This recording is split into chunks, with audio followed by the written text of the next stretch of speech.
Patna police ने आज एक बड़ी सफलता हासिल करते हुए सोनू हत्याकांड परसा बाजार, दाऊजी स्वीट्स डकैती कांड कदम कुआं, कुंदन पाल हत्याकांड फुलवारी शरीफ सहित पटना और पड़ोसी राज्य झारखंड के भी कई कांडों के फरार पेशेवर अपराधी चंदन कुमार सहित 4 अपराधियों को एक देसी पिस्टल और 2 जिंदा कारतूस के साथ गिरफ्तार किया है। इस गिरफ्तारी का खुलासा करते हुए फुलवारी शरीफ के एएसपी मनीष कुमार ने बताया कि 15 जनवरी 2022 को फुलवारी शरीफ थाना क्षेत्र के खोजा इमली पेट्रोल पंप के पास कुंदन कुमार पाल नामक व्यक्ति की गोली मारकर हत्या कर दी गई थी, जिसके अनुसंधान के लिए वरीय पुलिस अधीक्षक के आदेश पर सिटी एसपी पटना पश्चिमी के नेतृत्व में एएसपी फुलवारी और थाना अध्यक्ष फुलवारी सहित अन्य पुलिसकर्मियों की टीम गठित की गई थी।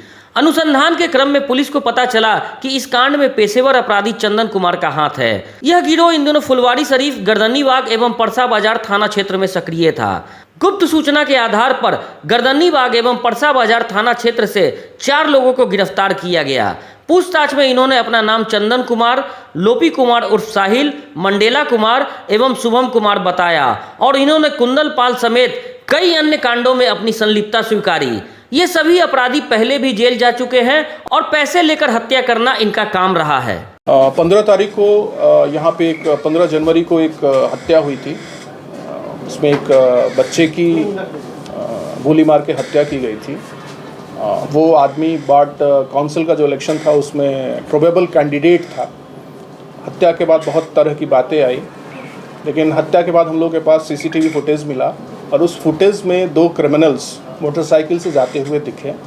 उसको हम लोगों ने फॉलो किया और फॉलो करके उस मोटरसाइकिल, उस आदमी की निशानदेही, उन दोनों क्रिमिनल्स की निशानदेही और वहाँ पर जो हम लोग को डंप डाटा मिला जहाँ पे कुछ नंबर्स एक्टिव थे उसको और जिसकी हत्या हुई उसके बैकग्राउंड को चेक करने के बाद और किससे राइवलरी हो सकती है, इसको चेक करने के बाद हम लोगों ने जीरोइंग की। और जीरोइंग करने पर हम लोगों को लगा कि वहाँ पर एक दूसरा आदमी जिसका नाम राकेश था, जो अपने आप को उसी वार्ड काउंसिल से खड़ा होने का कैंडिडेचर जिसने घोषित किया था, उसी ने षड्यंत्र करके ये हत्या सुपारी किलिंग कराई है। और इस सुपारी किलिंग में जो पेशेवर अपराधियों की सहायता ली गई, ऐसे अपराधी जो 2005 से अपराध कर रहे हैं, बहुत ही कुख्यात अपराधी हैं और पटना में कदम कुआं लूट, परसा बाजार हत्या, गर्दनीबाग से अनेकों बार जेल जा चुके हैं। जो 4 अपराधी पकड़े गए हैं उसमें से जो मुख्य सूत्रधार है अपराधियों का, मास्टरमाइंड जिसको बोलेंगे, वो चंदन कुमार है, जिस पे 8 आपराधिक मामले न सिर्फ बिहार के बल्कि झारखंड के हैं। बिहार में वो बहुत सारे लूट और हत्या कांड में पहले जेल जा चुका है। जेल से छूटने के बाद वो रांची में रह कर के अपने आप को कहता था कि फेरी लगाता है, लेकिन वो फेरी भी लगाता था और साथ साथ में क्राइम्स भी करता था। और जिस समय ये घटना हुई उसके तुरंत बाद कदम कुआं में लूट की घटना हुई थी, जिसमें इसको गिरफ्तार भी किया गया था। पहला अपराधी चंदन कुमार जो मास्टरमाइंड रहा, जिसने सुपारी ली।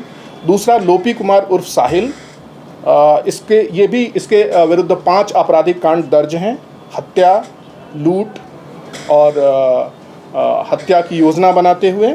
मंडेला जो गर्दनीबाग के है, उसके विरुद्ध 2 आपराधिक मामले दर्ज हैं और शुभम कुमार, इसके विरुद्ध 4 आपराधिक मामले दर्ज हैं। इनके और आपराधिक जो कृत्य हैं उनको खंगाला जा रहा है और हम लोग को विश्वास है कि ये लोग इस घटना के साथ साथ और भी बहुत सारी घटनाओं को इन्होंने कन्फेस किया है। उस कन्फेशन के आधार पर उस घटना में इनकी उपस्थिति टेक्निकल एविडेंस और साइंटिफिक एविडेंस से हम लोग कंफर्म कर रहे हैं और जैसे ही कंफर्म होता है वैसे अन्य घटनाओं में भी, अन्य कृत्यों में भी इनको हम लोग रिमांड करेंगे। तो पटना पुलिस के लिए बहुत बड़ा कैच है, बिकॉज ये लोग इनका जो मोडस ऑपरेंडी हम लोगों ने डिटेक्ट किया है, मोडस ऑपरेंडी जो खंगाला है, उसमें ये है कि ये रांची में रहते हैं। जिसको भी घटना इस तरह की हत्या किसी की करानी होती है वो इनसे कांटेक्ट करता है। कांटेक्ट भी ये ऑडियो कॉल्स पे नहीं करते हैं, कांटेक्ट भी ये व्हाट्सएप कॉल पर या ऐप कॉल पर करते हैं और उसके बाद हत्या की योजना बनती है, उसमें ये पैसे लेते हैं और जिस दिन हत्या करनी होती है उसके 1 दिन पहले ये प्रॉपर आके रेकी करते हैं। रेकी करने में कुछ लोकल्स लोग भी रहते हैं और उसके बाद घटना के दिन ये लोग हत्या को अंजाम देते हैं, घटना को अंजाम देते हैं और घटना ही के दिन फिर ये बिहार से बाहर चले जाते हैं। तो थोड़ा सा पुलिस के लिए टफ था, लेकिन पटना पुलिस ने अपनी टेक्निकल एविडेंस और साइंटिफिक इन्वेस्टिगेशन के बल पर इन चारों को पकड़ा है। इनके पास से वो आर्म्स भी बरामद हुआ है जो घटना में प्रयुक्त था गोली मारने में, उसको हम लोग FSL टेस्ट के लिए भी भेजेंगे। और इनके जो कन्फेशन में और सारे स्टेटमेंट्स आए हैं, उस स्टेटमेंट्स के आधार पर भी हम लोग और लोगों को रिमांड करेंगे। इस घटना में कुछ लोग अभी भी बाहर हैं हमारी पकड़ से, हम लोग उनको पकड़ेंगे। उनका नाम बताना अभी बहुत यथोचित नहीं है, लेकिन उनका नाम जब वो पकड़े जाएंगे फिर ये घटना 100% अपने आप में रिपीट होगी। जितना सुपारी दी थी वो पकड़ाया? जितना क्या? जिसने सुपारी दी थी वो पकड़ाया? नहीं, जिसने अभी सुपारी दी वो अभी पुलिस की गिरफ्त से बाहर है। कितना का सुपारी दिया गया? 5 लाख रुपए। रिकवर कितना हुआ था? 5 लाख रुपए की सुपारी हुई है, सुपारी दी गई थी।